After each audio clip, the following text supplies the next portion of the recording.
eras, epochs, and paleontology, and significance of invertebrates and vertebrates. So the another topic now it is about the microfossils. So what do you mean by microfossils? So micro means, all of you know that means it is a small sized.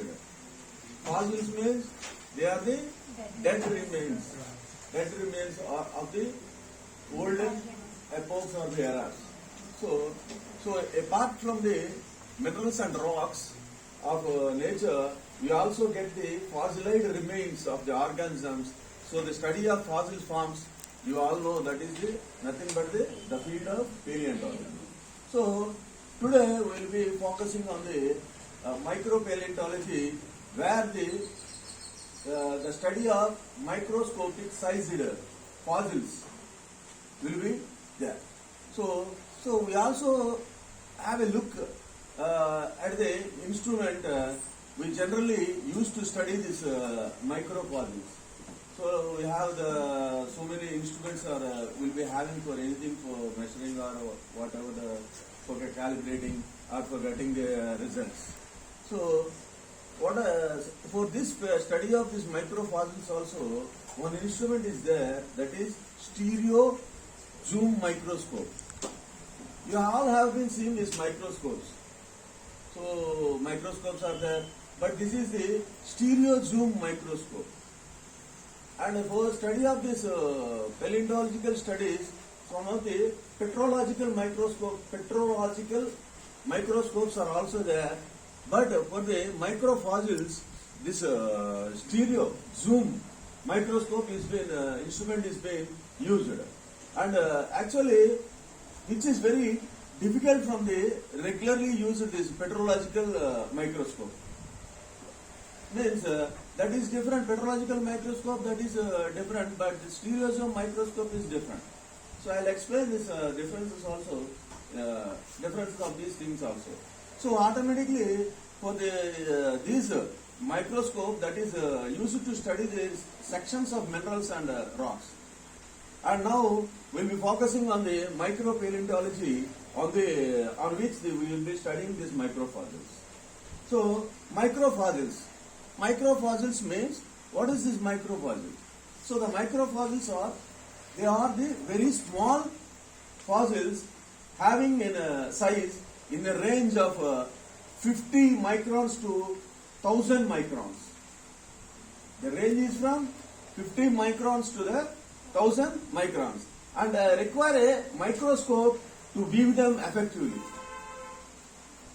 And also the microfossils, they include what they include here.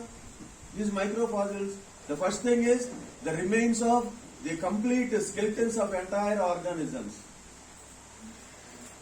So mostly, if you have been micro itself, it's the size. So what will be these animals here? They are nothing but the protozoa, siliceous, algae, flagellates. These are and a few metazoans like astropods. So, and another thing also, they also include the large fossils like the embryonic or the juvenile form of megafossils. That means the megafossils means they are the mollusca. Megafossils means they comes under the mollusca. And also the another thing which are been also included in a large form fossils is the dissociated fragments and units of the larger fossils like sponges, conodonts, and also the skeletal remains of other anatomical units of the larger forms, and also the dissociated fragments I told you already. So these are the including in the microfossils. So and because of the small size, they are abundantly preserved in large numbers. They are abundantly preserved in a large number, and they are also wide geographic distribution. That means they are geographically widely distributed, and also they will be having a specific stratigraphic distribution. They will be having a specific stratigraphic distribution, and most of them had been formed, evolved. These things are formed or evolved. They are rapidly, and they are extremely useful in what purpose? They are useful in age dating, correlation, and paleo-environmental reconstruction. Again, restructuring of this paleo-environment. These microfossils are being used. So coming to, I have told you that means we will be using an instrument called the stereozoom microscope. So what is the stereozoom microscope? This stereozoom microscope provides a three-dimensional or a stereo image when looking through the microscope. So in this one, that is a specialty. It will be having a three-dimensional view. Likewise, in the photogrammetry, how we have been experiencing this 3D vision, here also in this one, we will be getting a three-dimensional view. So, for micropaleontological studies, the lower or the stereo microscope is used with the objective lens of approximately 50x. It is used with the lens here, it is with 50x. And also, this this is this stereo microscope. The stereo microscope, just roughly I will draw here.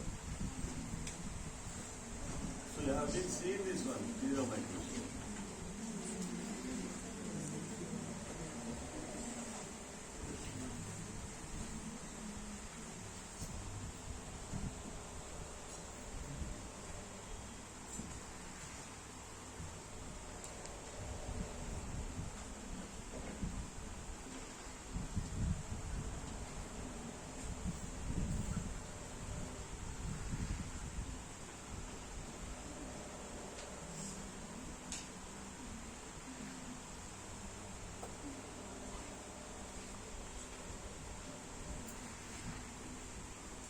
So, that was just all of you have seen this pathological microscope also. Microscopists will be having the observation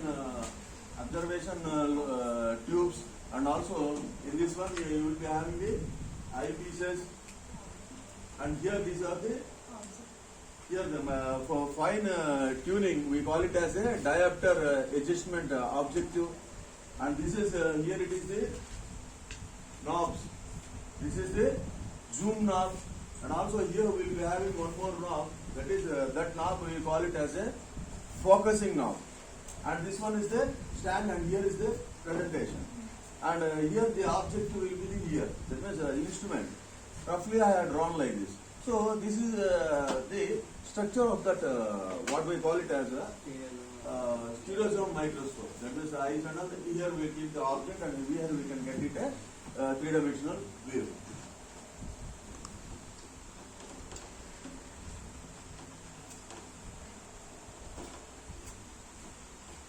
And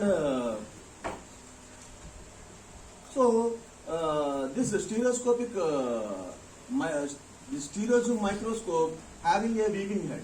What I have shown you, this weaving head and a body, and in that body it houses the optical components in the upper part of the microscope. The upper part of the optical means that is lenses. So, and there are two optical systems in comparing in a compound microscope. One is the eyepiece lenses, and other is the objective lenses. So, eyepiece or oculars, we call it as an ocular, are what we look through at the top of the microscope. That is the objective. This one from the top we will be seeing, and the standard eyepiece have a magnifying power. This will be having a magnifying power of 10x. It is divided by x, that is the 10x. So the optical eyepieces of varying powers are available. So typically from 5x to 30x they are normally available for the stereozoom microscope. So here in this one, if you see this eyepiece tube holds the eyepieces in a place above the objective lens. And I told you that means the diopter adjustments. That means when we are tuning it, the interpupillary adjustments we can do it. Interpupillary distance means the distance. Everybody won't have the same length. I told you in the photogrammetry also. Then coming to that eye base. Could you recollect that? Eye base. So distance between the two people. So here also, in this case, the diopter adjustment ring. That means here I told that adjustments will be there. Fine adjustment, human adjustments will be there. That means the diopter adjustments ring allows for the possible inconsistency of our eyesight and is one of the both the eyes. That binocular microscopes are also sphere. That means what I told you, that is the interpupillary adjustments. So the adjustments of our pupils. So and that interpupillary adjustments to allow for the different distances from of the eyes of the individuals. So all different individuals have the different eye bases. So that is adjusted by the interpupillary adjustments. And another thing is about the objective lenses in the stereoscope microscope. So the objective lenses are the primary optical lenses. These objective lenses are the primary optical lenses on a microscope, and they provide up to 50x magnification. They provide up to 50x magnification. And one more thing here, important point is the focus. They focus the blocker, attaches the microscope head to the standard focusing. So there are generally two knobs. What I have been showed you in this diagram also. What are the two knobs there? One is the one for the coarser magnification adjustment known as the magnification knob. Here down it will be the magnification. So the coarser magnification. And the another tab is the other for the finer focusing adjustments. And other is the finer focusing adjustments. The focus control. So we call it as a focus knob or the focus control, and a stand supports the microscope and houses and any integrated illuminations also. Since most of the, one more important thing I want to tell you here is most of the specimens when we are examining and keeping in the objective plane, so what they will be doing on the stereo microscope, they are opaque. These specimens, they are opaque. So the microscope may have a top light is used to shed light on the specimen. So these are the minute size. So we should have this light also. So that illumination, that microscope has a top light is used to shed light on the specimen. This is what we call it as a transmitted illumination. This is the transmitted illumination. So on the specimen the light will be shedding on it. And one more thing is the working stage is where the specimens to be viewed is placed. And the stage clips are used where there is no mechanical stage. So for using this stereoscope microscope, first what we have to do, we have to set the microscope on a flat surface in a stable and comfortable condition. So you cannot keep the microscope in a disturbed position. You should keep this microscope on a flat and it should be a stable and a comfortable position. And we should also see that while observing, we should also be the comfortable. You should place in such a way the stereoscope microscope. You also be comfortable, and also should be the instrument also should be in a stable condition, stable position on a flat surface.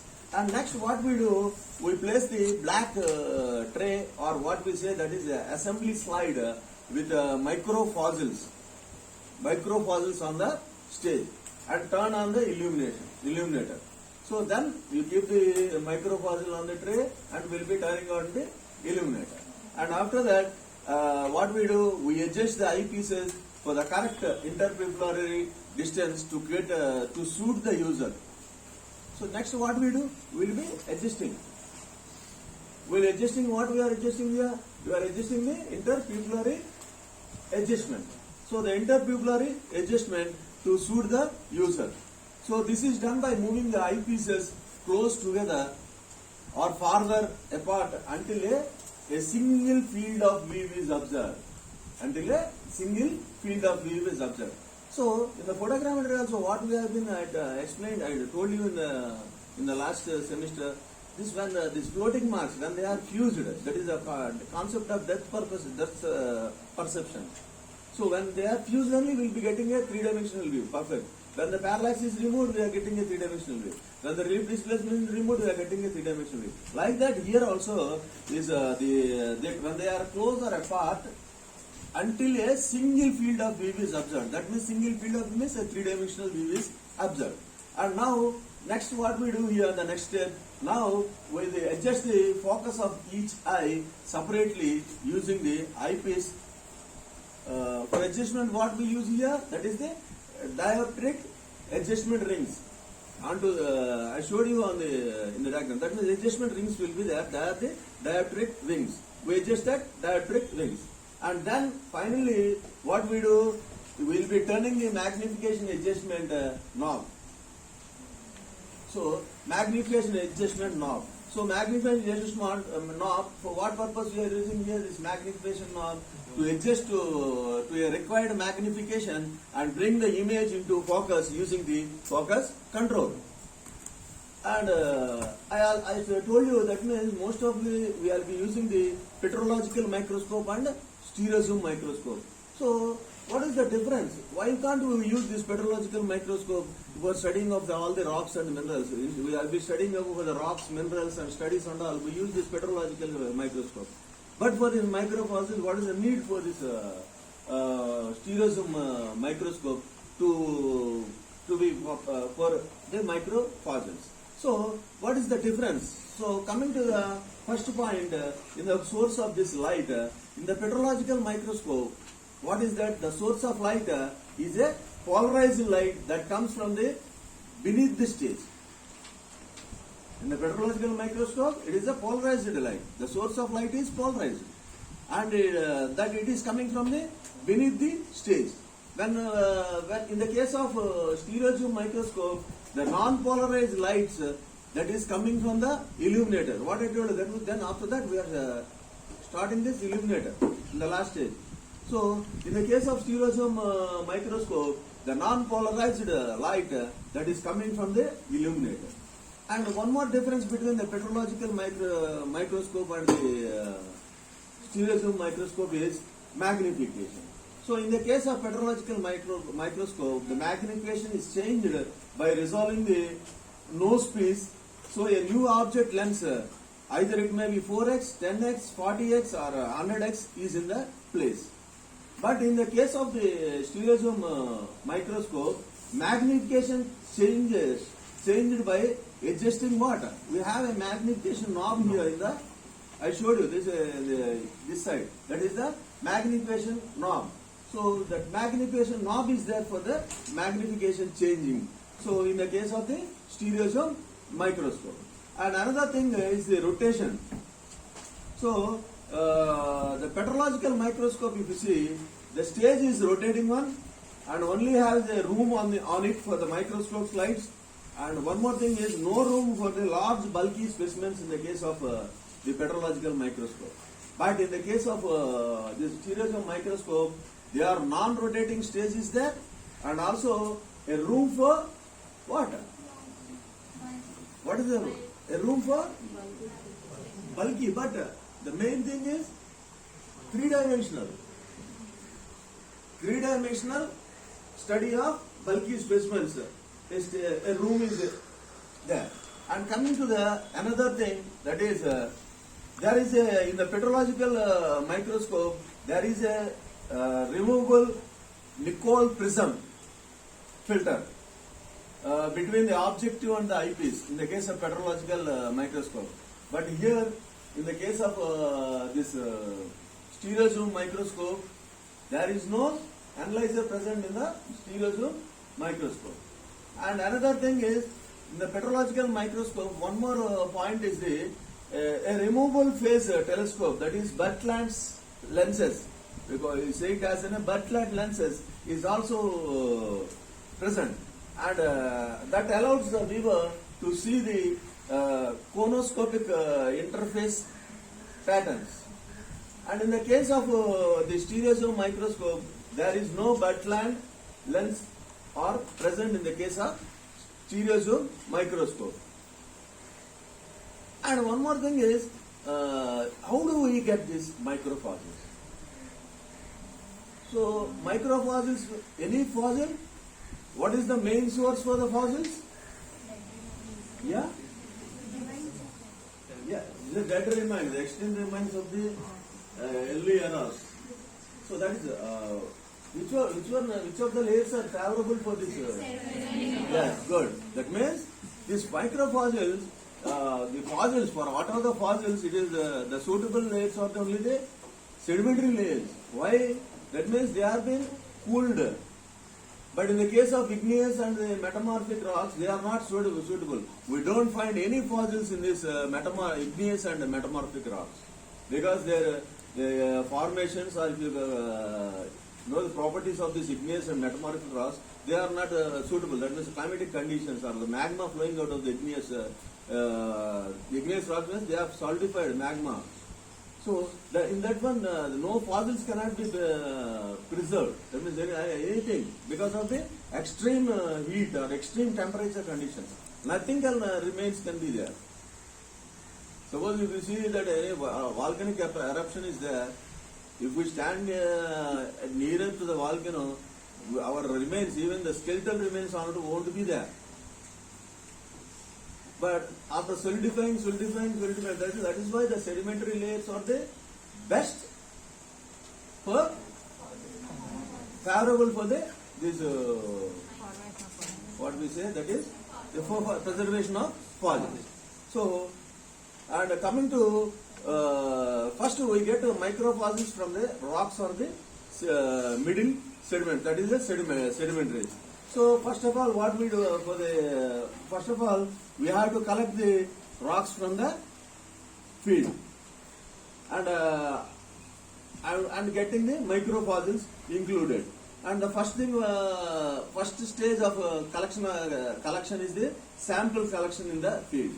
First one, what we do the sample collection in the field by coring or drilling. And the next what we do, then we go for the process of processing these microfossils. And processing of the sample, in that one, first thing what we do in the processing stage, this separation of microfossils from the matrix. The first thing is separation of the microfossils from the matrix. That is in the process, first step. And after that, washing will be done on the microfossils. And after that, what we do after washing, what we do? After washing our clothes, what we do?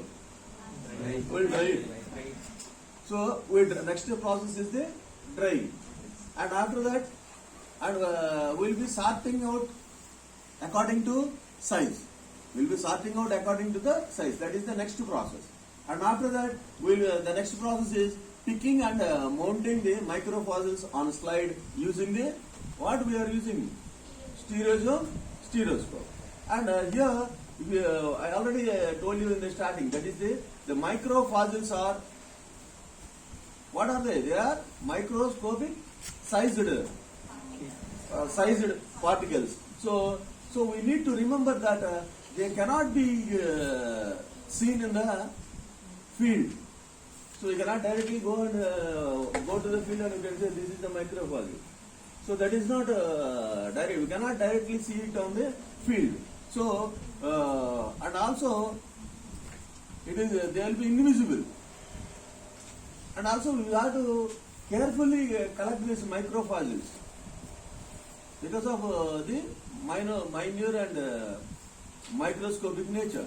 And as we all know, just one we have been discussed, that means the favorable for the layers, that is the sedimentary layer. Igneous rocks and metamorphic rocks, they are not, they do not contain the fossils. And but the sedimentary rocks are likely yield, sedimentary rocks, they likely yield more microfossils and or like the limestone, dolomite, calcareous, mudstone, and thinning part of the clay stone in the fossiliferous limestones are usually rich in the microfossils. Whatever I discussed, that means the dolomite, mudstones, claystones, all these things, they are been rich in the microfossils. And some clastic rocks, some of the clastic rocks such as the fine-grained sandstones, siltstones, glauconitic sandstones, and at times also contain a good number of microfossils. And the black shales, chalk, chert, they often contain well-preserved microfossils. So here what I discussed, the best thing is the dolomite and calcareous mudstone, and these are they are usually rich in the microfossils. The next thing will be next favorable rocks are plastic rocks and fine-grained sandstones. And finally, the black shales, chalks and chalks are often contain well-preserved microfossils. And then we have been. And next process is what are the methods for this collection, collecting the samples from the field. So we have discussed, so this is the way how we have to do the process and how we have to collect. And what are the methods of collecting for the samples from the field? So the spot sampling at regular intervals for the thick sessions of the uniform lithology. And one more thing is, the method is for the short sections, if you see, the channel samples are taken in the short sections. And one more thing is spot sampling. Spot sampling, if you see, the spot sampling is also recommended for the thin shale or the clay bricks in the sandstone or the limestone. And another method is a standard procedure. You see, the horizons containing the megafossils are also sampled for microfossil content. And the microfossils can be better studied when soft rocks are washed and then visible in the thin sections of hard rock. So the hard rocks are there when they have been washed. And one more point here is in the weathering zones, the microfossils won't be available. Why? The weathering is more means they will be eroded away. So in the weathering zones, the fossils or the microfossils, they cannot see those microfossils in that area.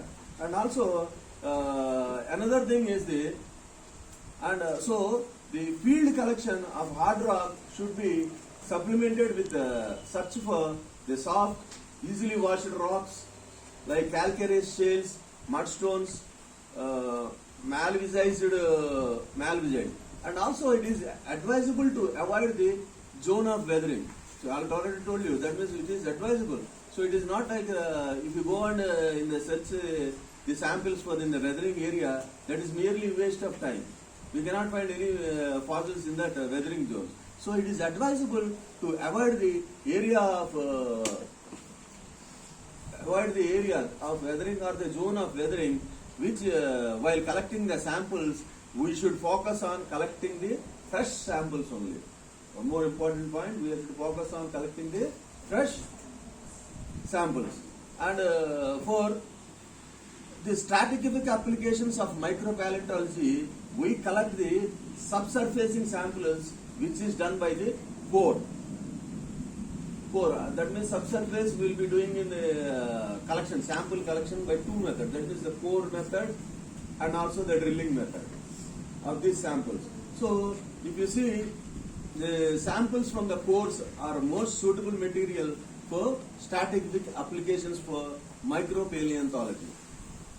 And this core, if you say, that means cores may be collected manually. So they will be simply like one steel tube will be there, and when rotating the rod will then you press it into the ground manually, and we will be collecting that material. Actually, it looks like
So this is the inner barrel.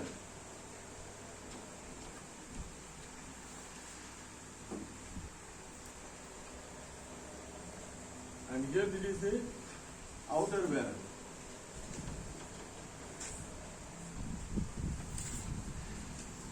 And this one, it is the core barrel.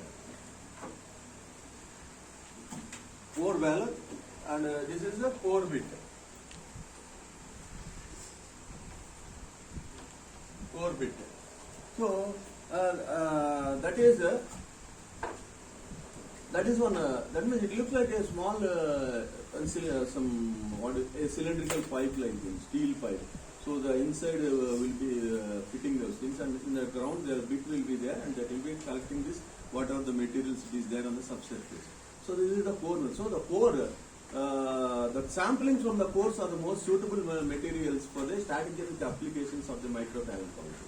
And also the cores may be collected manually from the soft top sedimentary layers, mechanically from the soft mechanically by using a core barrel. That is the core barrel.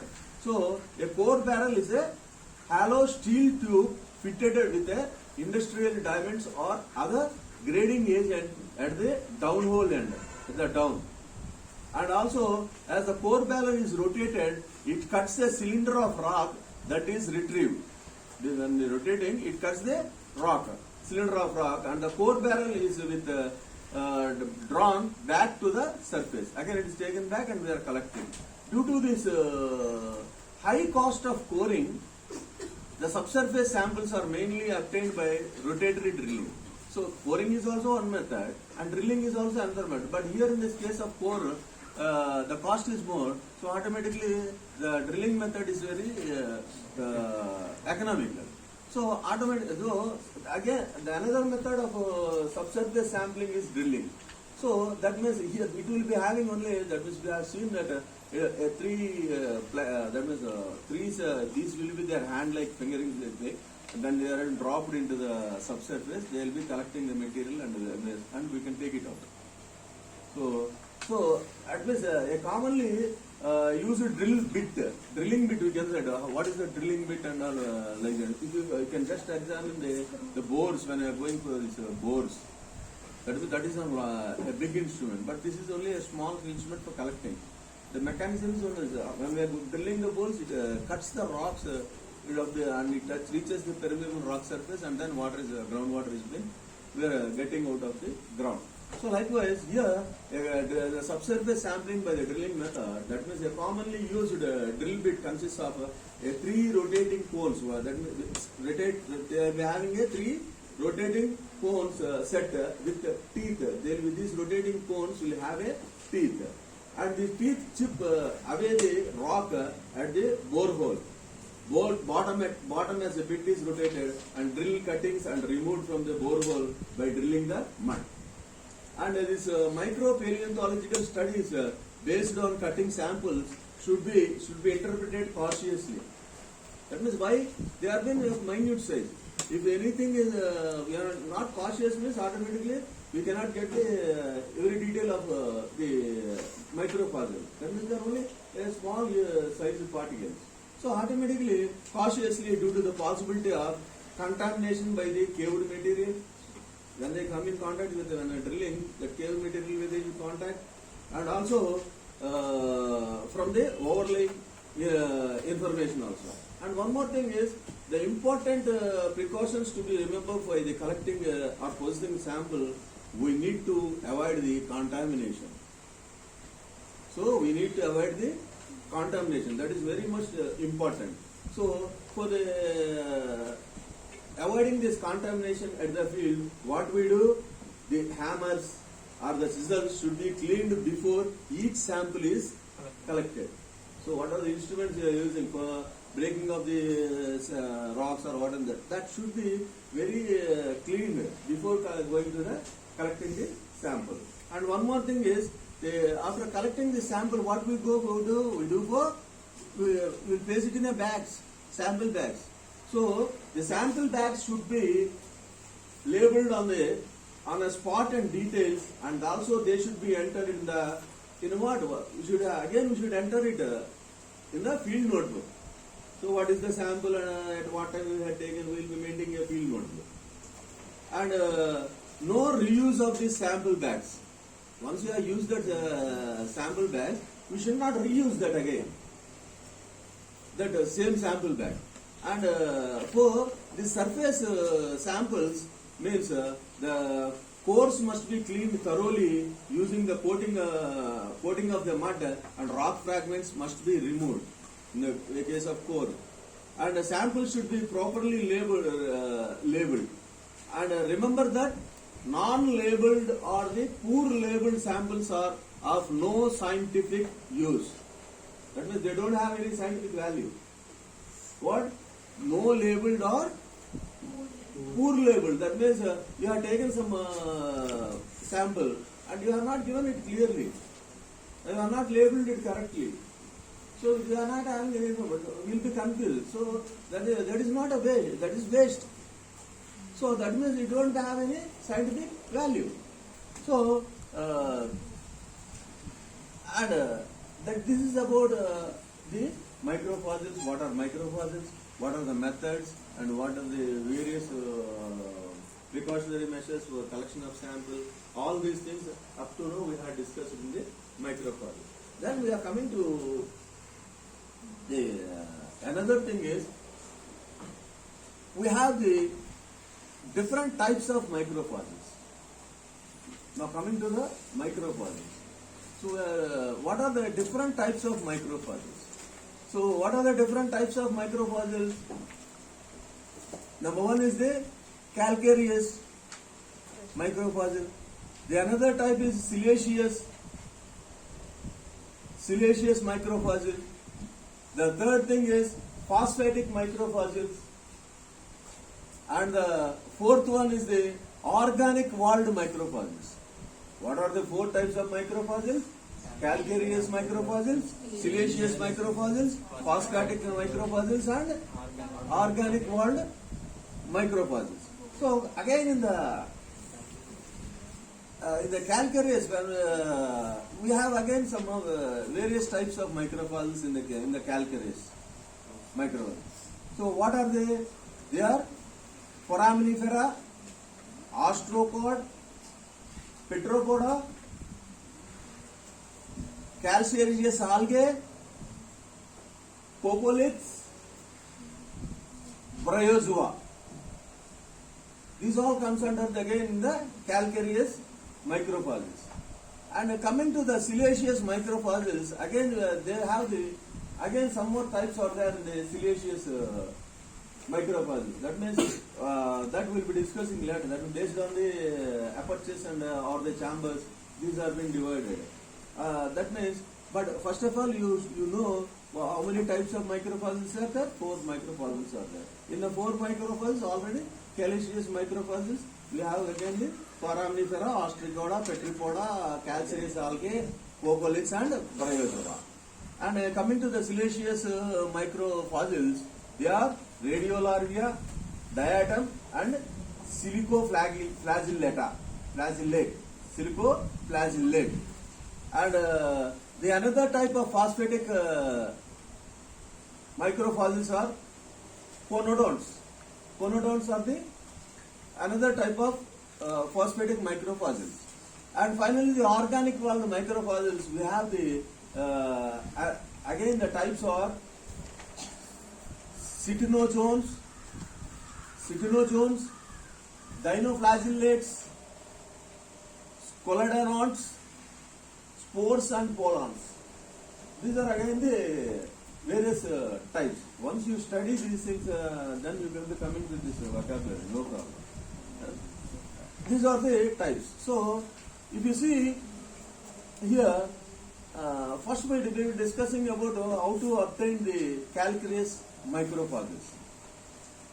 And to obtain the calcareous microfossils, first of all, what we do, when these microfossils we will be collecting, so that we break the samples into fragments of less than 1 centimeter and in a diameter with the rock splitters or the hammers.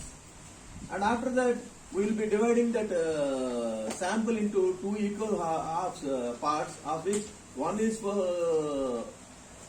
preserved for reference and other will be doing the process. And the next step 2 is we are soaking the crusted samples. Another step is the soaking the crusted sample. So here different mediums are there for soaking this crushed sample. So the soft calcareous shale or mudstone is there. Mudstone is there means just will be soaking it in the water, plain water, ordinary water. Suppose if it is a moderately hard marls or the mudstones are there, we'll boil it in water with dispersing agent like sodium bicarbonate and Na, which is sodium hydroxide. That is one of the another thing. And coming to the and also mudstones are there means these mudstones are being soaked in 50% hydrogen peroxide overnight and will be boiled for 30 to 45 minutes. So, and another thing is if the shales will be dried, heated and plunged into kerosene or gasoline. So this will be repeatedly doing up to the finer fossils have been calcareous microfossils have been obtained. And also the step 3 is about the disintegrating the material in them and washed through a sieve. Sieve means the sieve, yeah. With the sieve, opening of that sieve is 63 micrometers and at ASTM of 230 mesh. 230 mesh it is. And the washed residue may then be dried on a hot plate or in a oven. So this is the procedure of the materials. How we have been processing these things, materials for getting these microfossils. And for the hard rocks like some argillaceous or the sandstone shales and marls. In the case of some hard argillaceous sandstone or the shales and marls, what we do, the same first small pieces of the samples are covered with the concentrated solutions of sodium thiosulfate or mixed with equal amount of crystals and then heated. In the case of hard argillaceous sandstone falls. And then soaked with the solution, the next step they will be soaked with the solution and the sample is kept in a cold place and where it remains until the salt crystallizes and forms a solid mass together with the rock fragments. And then the sample is melted. And after that the process is repeated several times until the most of the rock is broken up by what we say, it is after broken up by the growth of crystals. That will be broken by the growth of crystals in pores and fissures. Pores, that is small pores and fissures. So after that, this process is, and next thing is I explained you. That means the disintegrated rock sample. Then what we are doing here? Then it is washed carefully until the salt is completely removed. And after that, the other siliceous sediments is difficult. So many such samples are best studied in the thin sections, only thin layers. Then the thin sections or by immersing then chips of the material in the alcohol or any of the immersion oil. So this is the actually for all the things, that is not only for this calcareous, for the microfossils.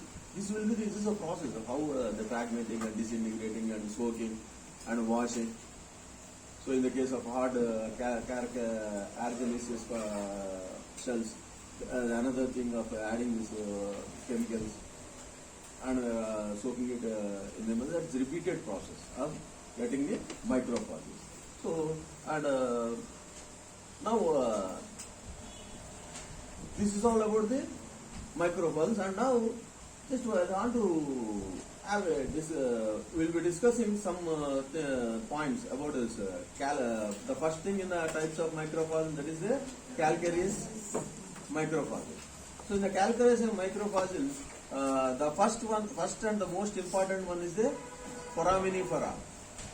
Foraminifera. So these foraminifera are the unicellular marine microscopic animals with the pseudoscopia. What are these foraminifera? These are the unicellular marine microscopic animals with pseudopodia. And the tests are mostly calcareous and some are agglutenated, few are pseudocytineous. And if you go this foraminifera, the sizes ranges from 0.1 mm to 10 centimeters. And they can be either in planktonic forms or the benthonic forms. You know this, these planktonic forms means they range from the Jurassic to the recent times, planktonic forms. And coming to these benthonic forms means, whereas we find these benthonic forms right from the Cambrian to the now the recent time. And this foraminifera is classified based on the character of the shell, and shells can be of various types. That means agglutenated shells will be there, or calcareous shells will be there, or microgranular shells will be there. So based on this character of the shells, these foraminifera can be agglutenated, calcareous, or microgranular. And coming to the agglutenated test walls, these are built by the cementing particles called the sand grains, and tests of other microorganisms like calcite microgranules also there, onto a layer of pectin. So these we consider it as an agglutenated. And calcareous means the foraminifera are actually of two types. One is the hyaline and another is the porcelaneous. So in the hyaline, the test minute performances on the test cell. But in the case of this porcelaneous type, they are shiny, smooth appearance.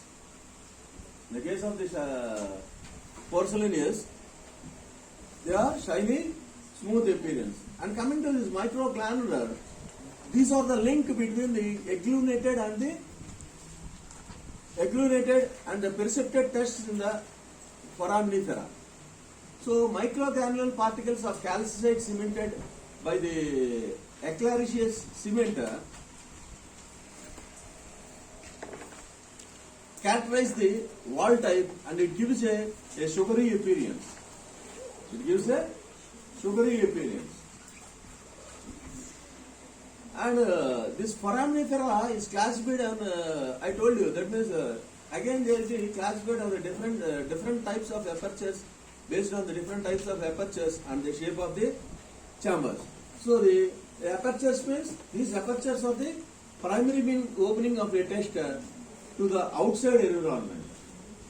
And they vary in size and shape, and the shape of the chamber, and also I told you that means the shape of the chamber also will be is a function of the shape is most often a function of the shape of the chambers on which they are located.